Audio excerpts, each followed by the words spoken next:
A group of disgruntled Putco Bus Company employees are still protesting today outside the bus company's depot in Pennyville, that's south of Johannesburg CBD.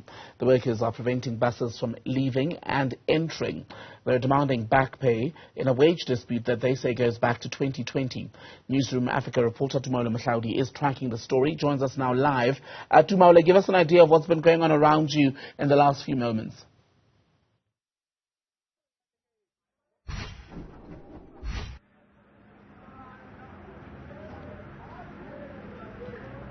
Well, Temegile, I can tell you that certainly there is a billow of black smoke that is a signal of the wage dispute that is currently happening here outside the bus depot where I am. And looking out in front of me, I can see that the Putco buses are safely behind the gate, guarded by a team of security guards. And these workers that are protesting here, although small in numbers, are certainly quite vociferous, saying that the buses will not go about their usual business because this wage dispute has certainly reached its end as far as their patience is concerned. I'm going just to step out of shot to allow my colleague Ndlovu to give you a shot. You can see that the tire that's burning there just at the intersection is just one of many. Just outside the gate here, there are several that have been burning throughout the morning. There's a heavy police presence here as well, keeping a close eye. And although the workers seem subdued now, earlier they were singing, they are not, however, interfering with the traffic in no way. They are saying that their only gripe and concern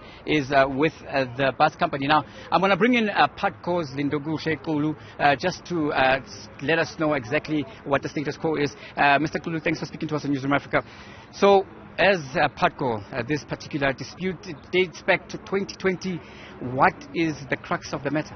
Well, the crux of the matter is that we were emerging from COVID-19. You remember the hard lockdown, and we were basically saying as Putco that during that year we couldn't pay the 6% increment that was supposed to take place, but also we couldn't pay the bonuses. So we went to the bargaining council. The bargaining council said that they are giving us that particular exemption with a condition that we pay 3%. But unions then followed suit in terms of appealing that decision. They successfully appealed that decision, meaning that Putco would now be liable to pay the 6%.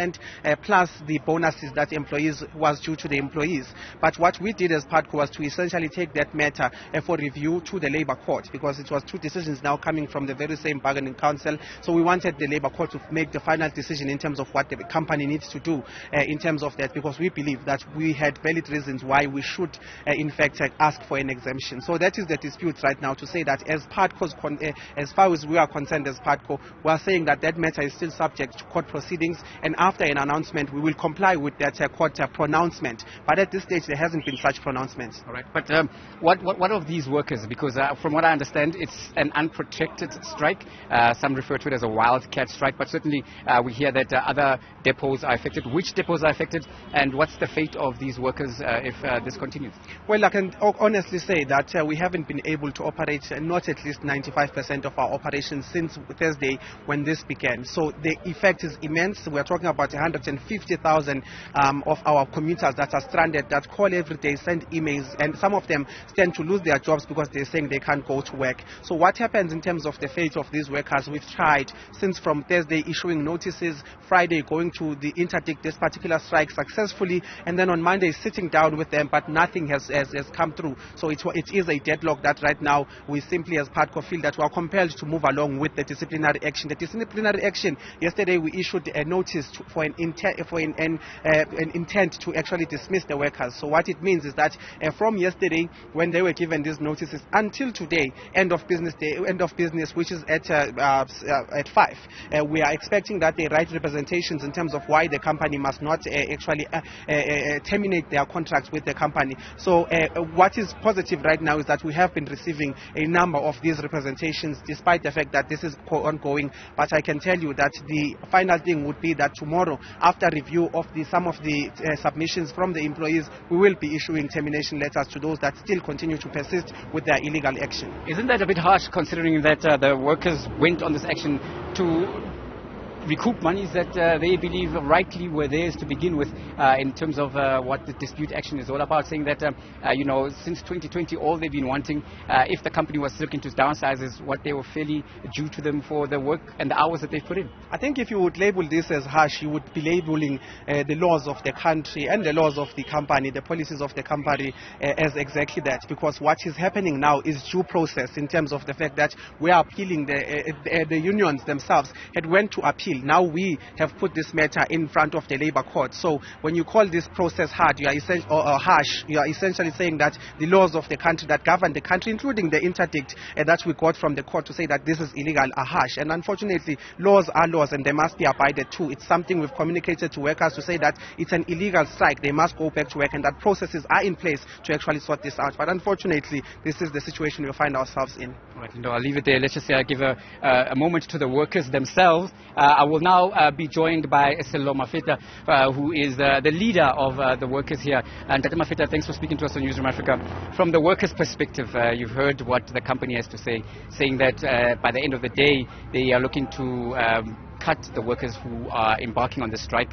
How do you feel about that, and what do workers have to say?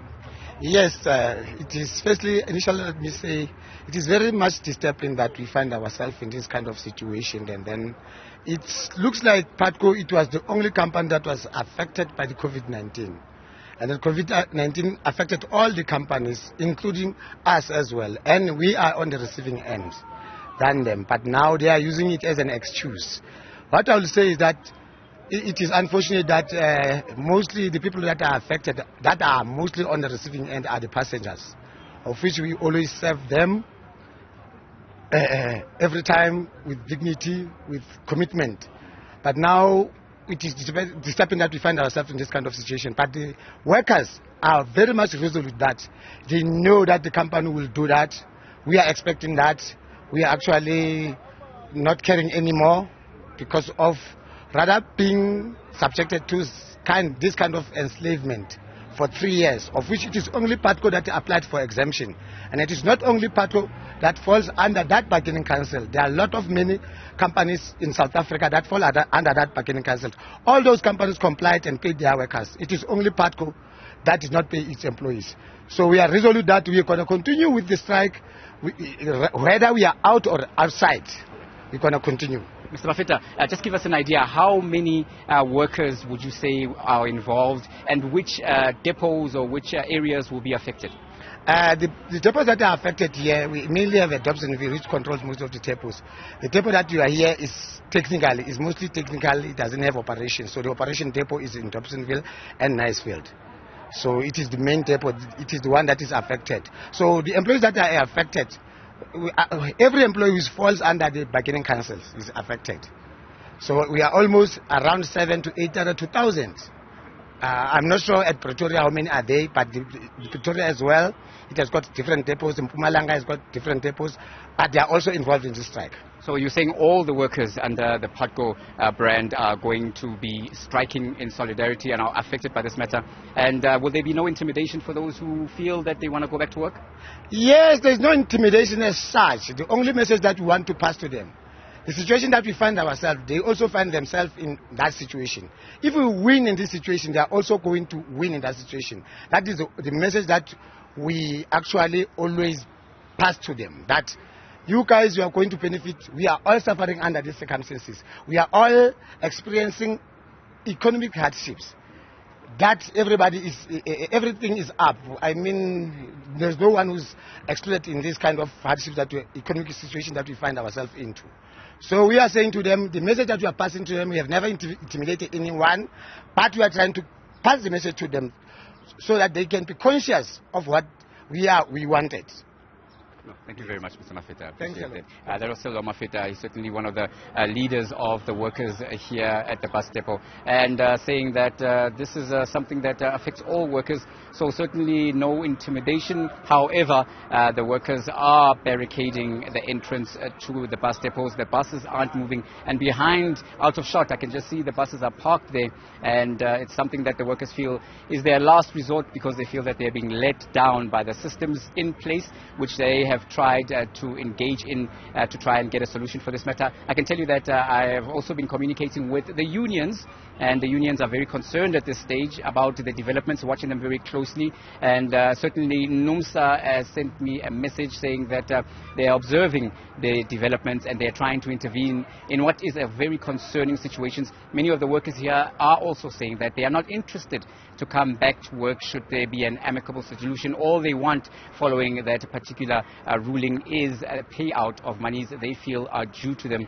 and instead of the company moving and shifting goalposts. So the company has also put its side across, and with that, it's back to you in the studio. Tumaole, Mohlaoli, thank you very much for that update on the strike by some Putco bus drivers.